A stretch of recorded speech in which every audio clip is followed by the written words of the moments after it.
Matapos naming manalo sa mga bidding, may mga opisyal mula sa DPWS ang lumalapit sa amin para humingi at kumuha ng bahagi niya sa halaga ng proyekto. Ang hinihingi nilang porsyento ay hindi bababa sa 10% at umaabot pa sa 25% na naging kondisyon upang hindi maipit ang implementasyon ng kontrata.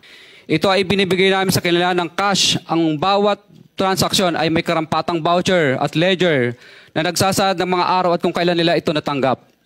Ilan sa kanila ay sina Terence Calatrava, former Undersecretary of Office of the Presidential Assistant of the Visayas of the Philippines, Kong Roman Romulo of Pasig City, Kong Jojo Ang of Uswag Ilonggo Party List, Congressman Patrick Michael Vargas of Quezon City, Kong Juan Carlos Arjo Aitaide of Quezon City, Nicanor Nicky Briones of AGA Party List, Congressman Marcelino Marcy Teodoro of Marikina, Congressman Florida Robes of San Jose del Monte, Bulacan, Congressman Leandro Jesus Madroño of Romblon, Congressman Benjamin Benji Agarao Jr., Congressman Florencio Gabriel Bem Noel of Anwaray Party List, Kong Leo de Ode Tariela of Occidental Mindoro, Congressman Reynan Arrogancia of Quezon Province, Kong Marvin Rillo of Quezon City,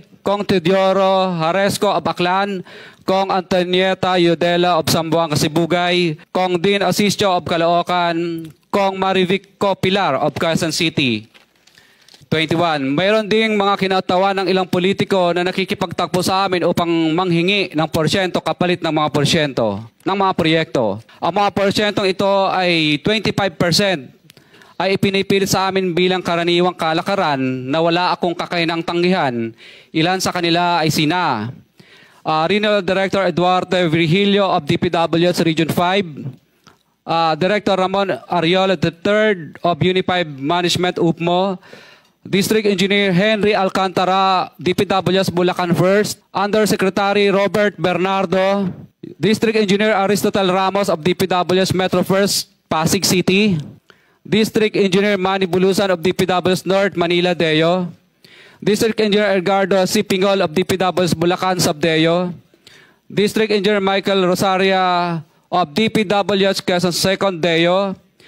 Karamihan sa mga kawani ng DPWS na nabanggit sa itaas ay paulit-ulit na binabanggit ang delivery ng pera ay para sa kaisaldi ko na dapat at least 25%.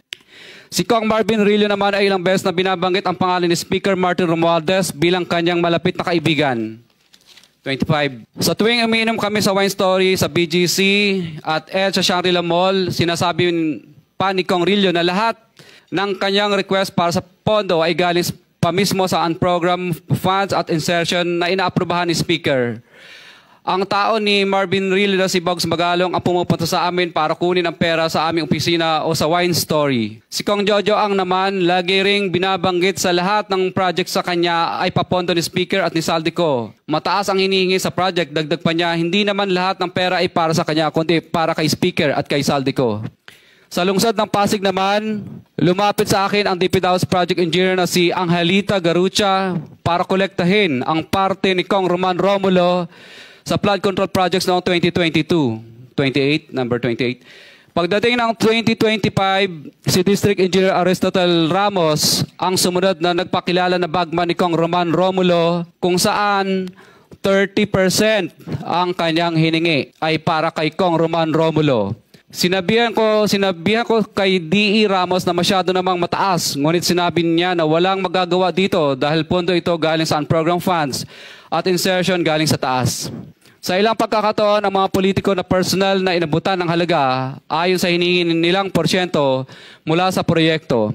Ang pagbabayad na ito ay hindi naman kagustuhan kundi isang hakbang na ginawa namin dahil sa matinding panggigipit. Ilan sa kanila ay sina Kong Antonieta Yudela kasama ang kanyang asawa, Kong Marvin Rillo of Quezon City, Kong Nicky Briones of AGA Party List, Arturo N. Ataide, ama ni Kong Arjo Ataide, Kong Florencio Gabriel Bem Noel of Anwaray Party List, Kong Leandro Jesus Madroño of Romblon, Kong Benjamin Benji Agarao Jr.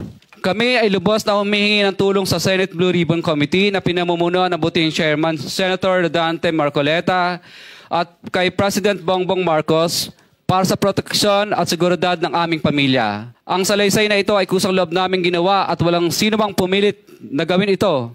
Sa katotohanan ng lahat ay nilagdaan namin ang salaysay na ito ng kusang loob at walang pumipilit. Sign, Pacifico of Vizcaya, nagsasalaysay. Notaryado po.